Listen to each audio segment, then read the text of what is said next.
Money Show is excited to introduce Barbara Stewart, who has 28 years of investment industry experience, 5 years as a foreign currency trader, and more than 2 decades as a portfolio manager investing on behalf of high net worth entrepreneurs. She is recognized worldwide as one of the leading researchers in women in finance. Barbara, thank you so much for taking the time to join us today. Thank you, Rena. It's my pleasure to be here, and I'm really happy. I've interviewed now over 800 very accomplished women all around the world. I think some of them are listening, so hi, friends out there. And I'm delighted to share some recent research that I've done today. So COVID-19, what situation did you find yourself in? What kind of problems did this cause for you and your family? And what were the implications for your financial situation? And maybe importantly, how did you come up with a solution? Are you still working on that one? Guess what? This is from Chatelaine, an article that I was interviewed for, and I was giving advice to 3 women who were in the middle of this COVID situation. And more than half of women lost their jobs, more than twice as many than men in the month of March of this year. So that's just shocking. If you want to have a look at this article, it's really well done. Myself and another financial expert analyzed 3 different cases, and maybe one of them or 2 of them will resonate with your own personal situation, how women were dealing with what happened to them. One of them was a wedding planner, so you can imagine events went to zero.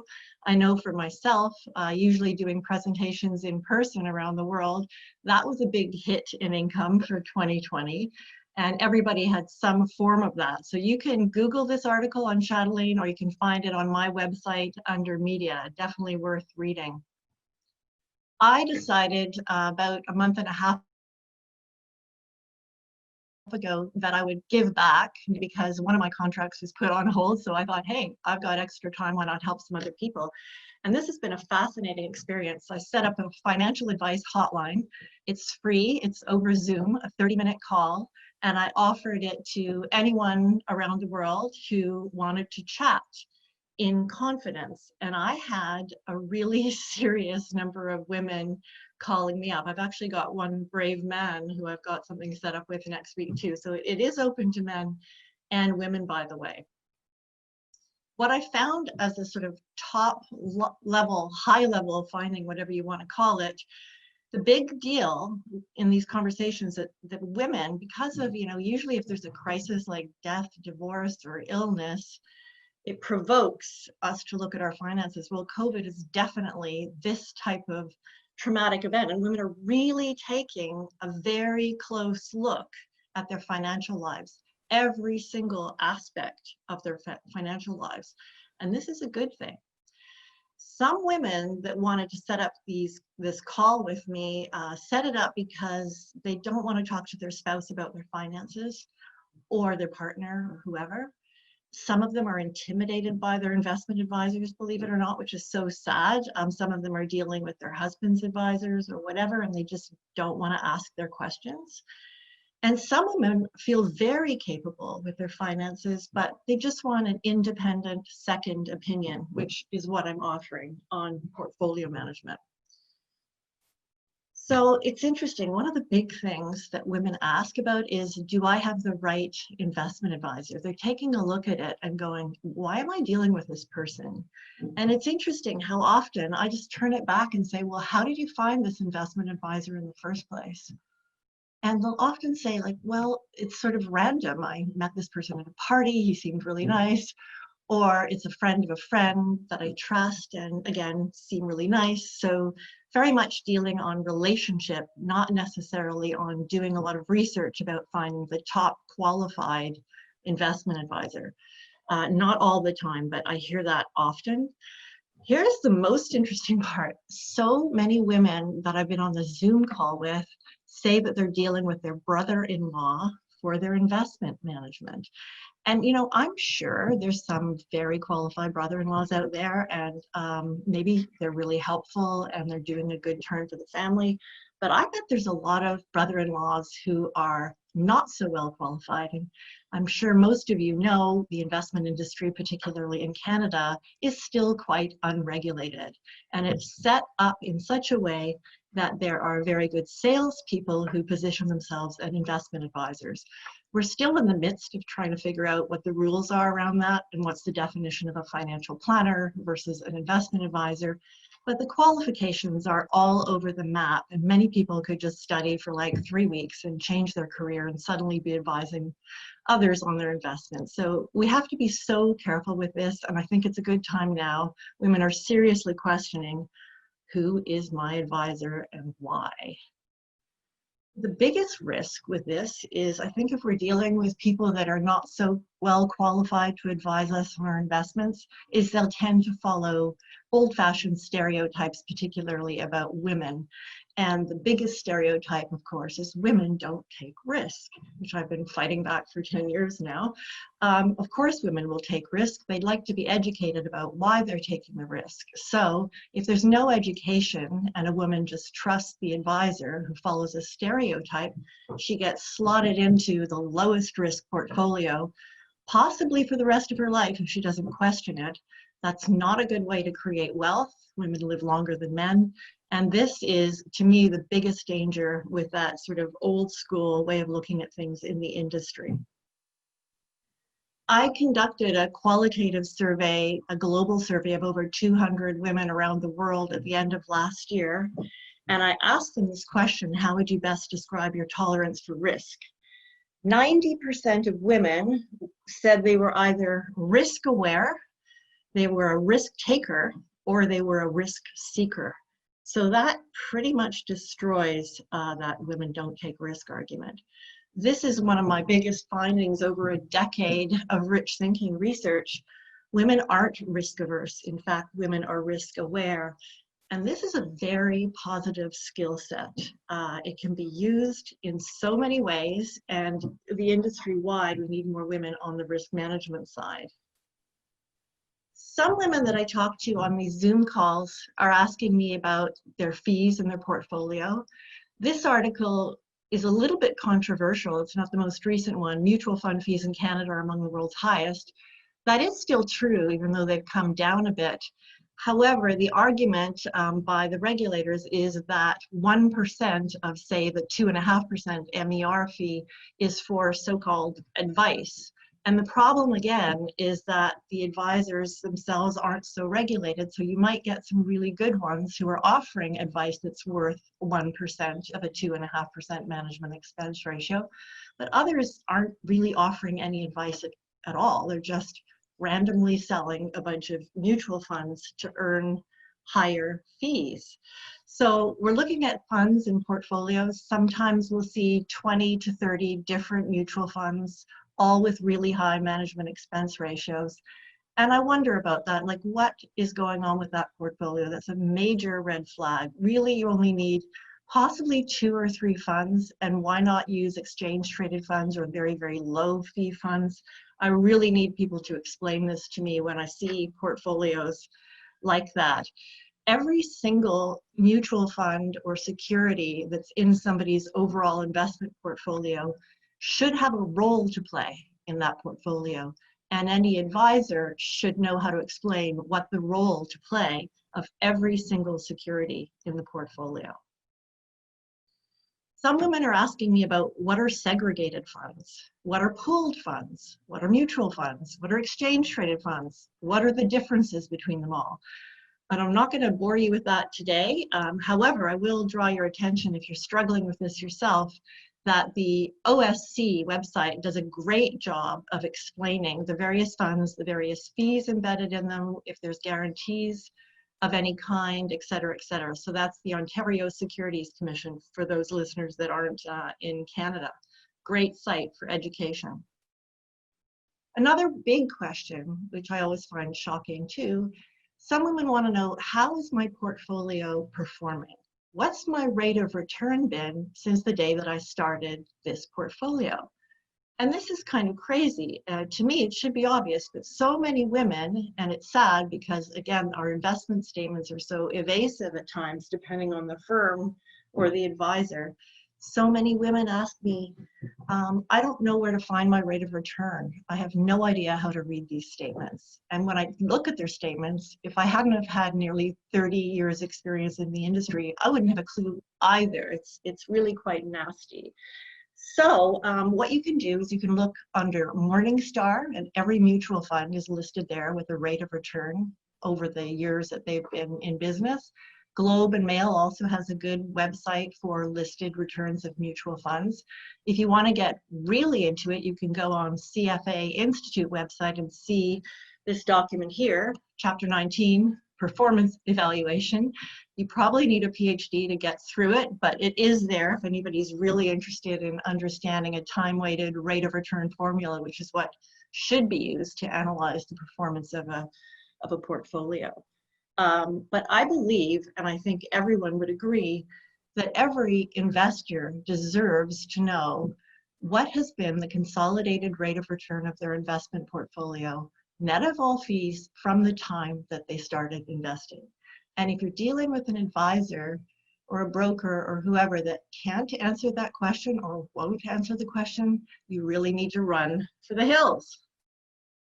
And actually, I guess the good news is when I'm talking to all these women about these issues and they're staring inside their portfolio a little harder than they used to, they're having no problem firing their advisors if needed.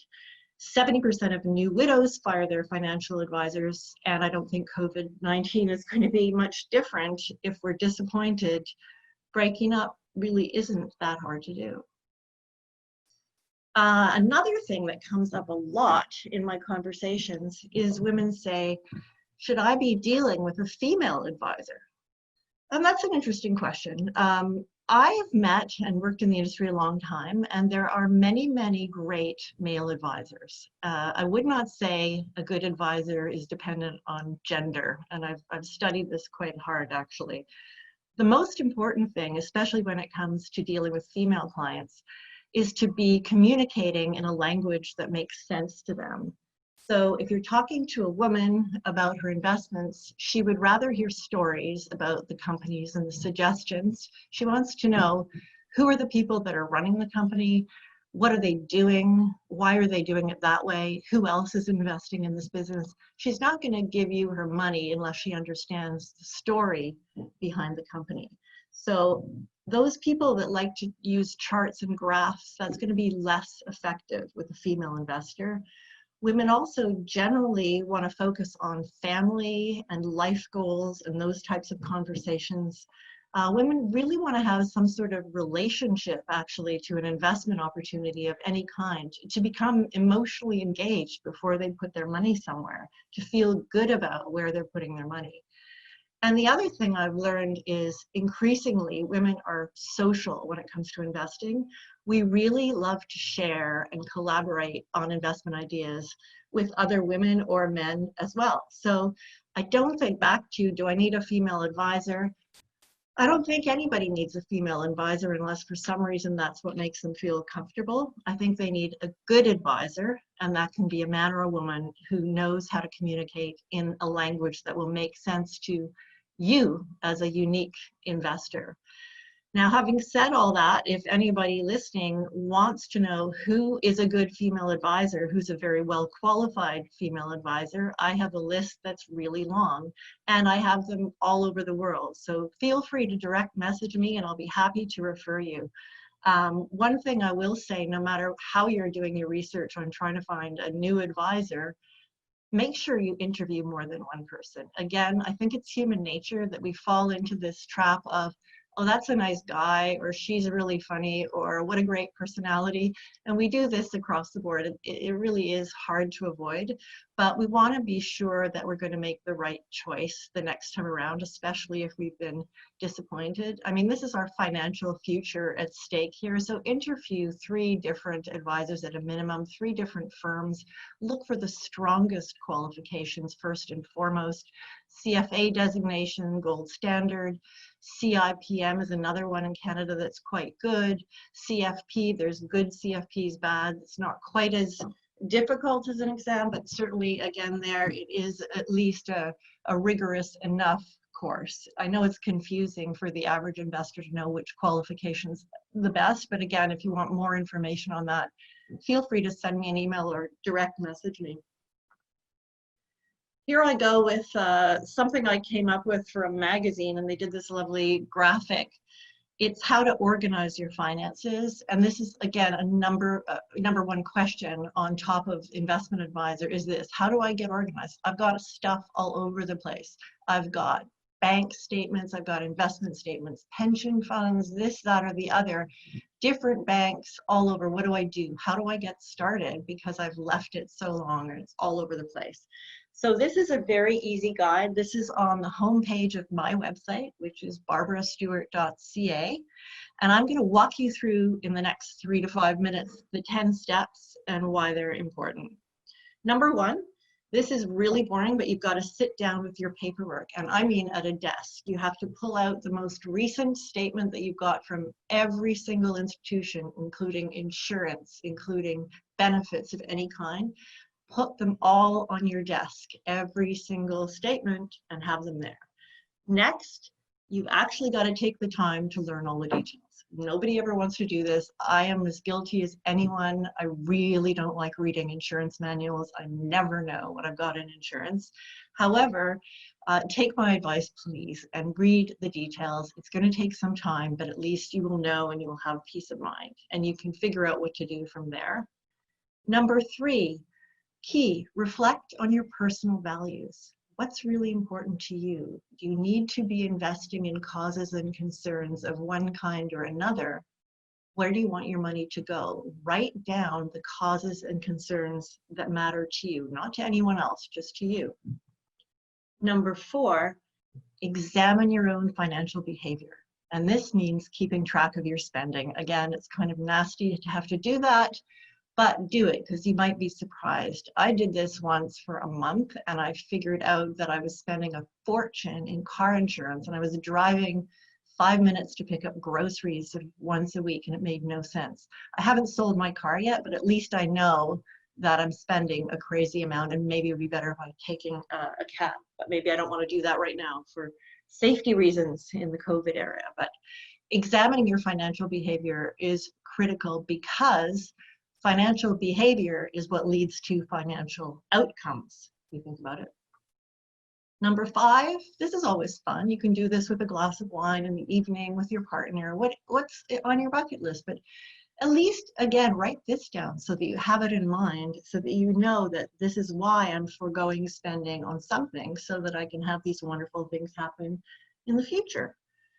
Number six, probably the most important question. What is the money for? It's constantly surprising to me how many people haven't even thought about this.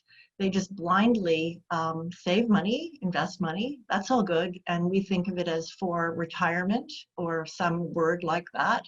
But these days, we don't know if there's going to be a retirement. A lot of people have what I'd call portfolio careers now, where we've had to figure out multiple sources of revenues because we need more than one job at the moment and maybe moving forward. So if we don't know what the money's ultimately for, it can be harder again to stay focused. So maybe the money's for your kids eventually, or a legacy of some sort. I'm using my money to fund my own research and travel and all of this stuff that's really important to me. But again, write it down. What is that money for? And then sometimes you've got 3 different pools of money for 3 completely different things. And those pools would each have a different investment strategy. So again, it's important. Number 7, also set goals for just how much money am I saving every month? How much money do I want to spend? How much money do I want to invest? And stick to it. So it's easy these days because there's so many apps out there like Mint and some of the ones in the Nordic countries. The names are escaping me right now, but where you can just get told by a notification that you're close to spending your monthly budget and what do you want to do about that. So there's really no excuse. You just need to be the one that comes up with the initial goals and then have it automatically savings deposited into out of your paycheck into your bank account, whatever it is. Number 8, every single financial decision that you make should be aligned with your values. And the check on that is the 24-hour rule. So you're going to go buy a beautiful dress, new golf clubs, whatever it is. Think about it, walk away for 24 hours and remember, because you wrote down your values at the beginning of this exercise, Is this financial decision aligned with that value? And then you're going to feel better about yourself when you go and make that purchase. Number 9, another key thing that a lot of people don't think about. Are you actually interested in managing your own money? Maybe you've got an advisor and maybe they're good or they're not so good, but why aren't you doing it yourself? It's actually not that difficult. And I think, again, because the industry's kept things so evasive, you don't actually need to get a CFA designation to manage your own investment portfolio. Particularly now with online trading accounts, it's quite simple. So it's probably a good question to ask yourself, why am I paying somebody to manage my portfolio? How complicated is my investment portfolio in the first place? Also, I think a lot of women that I've spoken to over the years feel guilty and they say, well, I should be learning more about managing my own money, but I'm so busy running around all day, kids, job, everything else. But there's a lot of shoulds in women's lives already. And if they're going to wait until they learn everything about investing before they invest, that can be a lot of time that goes by, and that sort of paralysis is also a problem because we need to be creating wealth, of course, for the rest of our lives. So I think this question deserves some real reflection. Am I really the type of person that is going to go out and manage my own money and learn everything or not? And if not, find a trusted advisor. Again, interview those 3 qualified people. Lastly, number 10, to organize yourself. It's important to get it started investing if you have not started investing, and one way or another, either do it yourself or find somebody to help you. Now, these days, there are a lot of trends going on in online investing. I wrote an article about this for CFA Institute. You can also find this under my site, barbarastewart.ca, under articles written by Barbara. It's quite interesting what's going on globally. There's just been an explosion in this space. A shout out to my friends at Moneypenny in Denmark, who I know are on the call today. Hi, everyone. Nice to sort of see you. Moneypenny has got a great Facebook community. Linnea Schmidt was the founder, who is a cancer researcher who was looking for her own community of women to talk to. It's free to join. Anyone around the world can join, although I will warn you, it's in Danish, so I'm always having to Google Translate when I'm trying to figure out what's going on in the community, but it's easy enough to do. The community answers the questions. There are no stupid questions, and there's all levels of investors on that Moneypenny site. So I think it's a great example of how women are collaborating and sharing.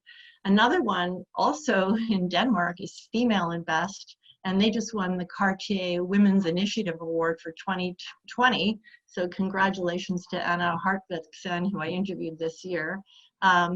Female Invest is more of an educational platform. They do a lot of webinars, such as the one you're listening to. And there is a monthly fee to join, so it's a subscription-based platform. It's only about $8 US a month, and tons of excellent content. I'm going to wrap it up here because I know my time is running out. I'd just like to say my financial advice hotline is still open. So if you want to email me or message me and set up a 30-minute Zoom call, I'd be happy to talk to you. Importantly, this is a confidential conversation. I'm not going to use any names. I will be using the information for my research to share, but no names will ever be disclosed. Portfolio Confidential is actually the name of my new monthly column in the Canadian Money Saver magazine. I'm very excited about it. Every month I'll be sharing 3 or 4 real world conversations that I've had, sort of like I've been talking to you today, but much more detail. And I'm very grateful for the opportunity that Lana Sanitar, hi Lana, provided to offer me this in the Canadian Money Saver magazine. By the way, this is a subscription-based magazine. It's independent financial advice. There's really, really good writers, and I encourage you to subscribe. I think it's only $25 or $26 a year for great information. So I'll close there. Please feel free to connect with me. I post all kinds of articles about women and money all the time, and I would be happy to keep the conversation going with any of you. And so let's connect: LinkedIn, Facebook, Twitter, whatever platform you prefer. And again, my website's barbarastewart.ca. Thanks, Barbara. And we do have some time to answer questions verbally, if you're up for it. Sure. Okay. First one came through and said, where did it go? There it is. From your focus on women investors, can you explain why women are reticent to discuss their finances unless, as you said, in emergencies?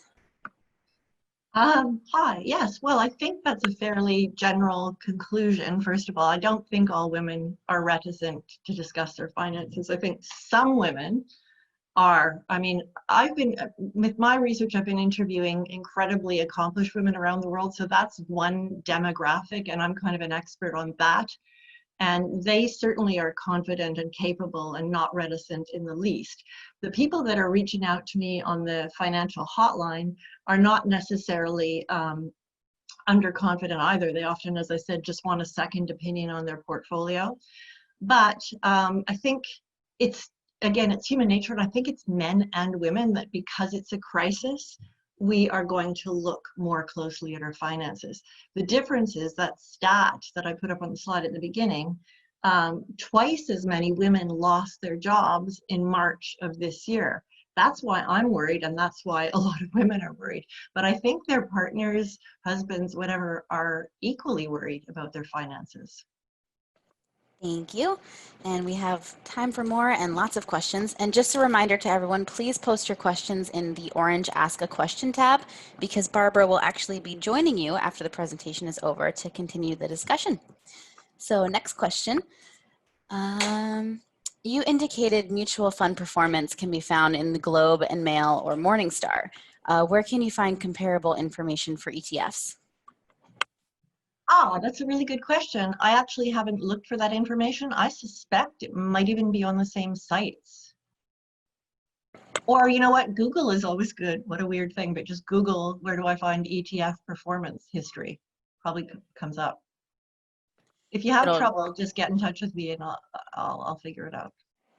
Awesome. Next question. Where did it go? Okay. First, they want to say great presentation.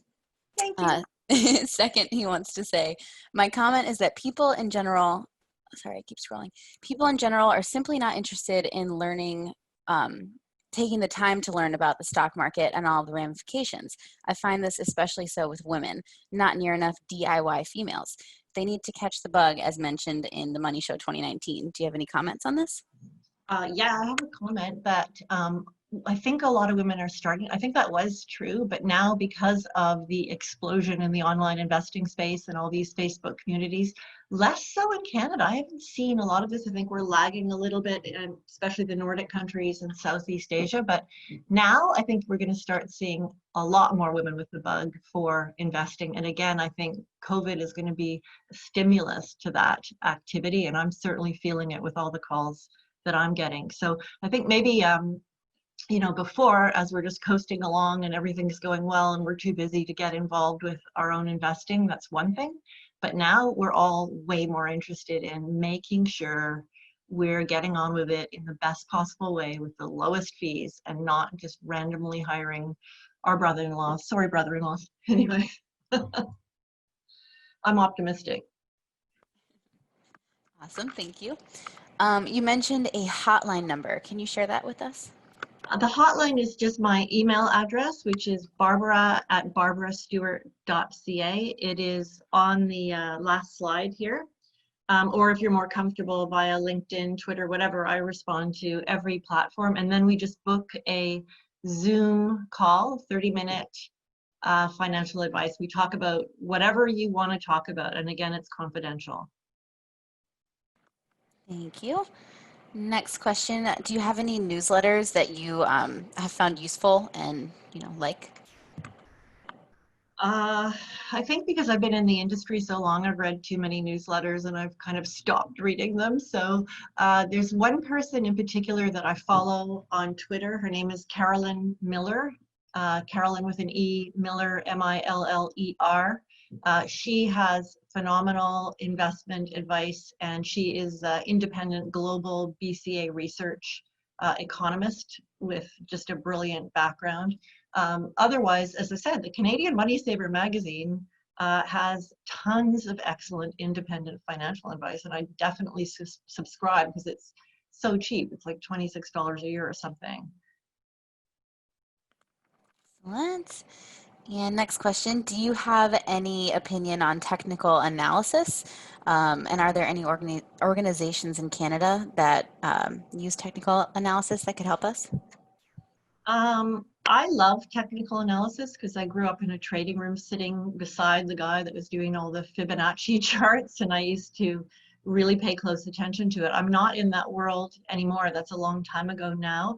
And I think that most investment firms or serious investment firms will include technical analysis along with their fundamental analysis.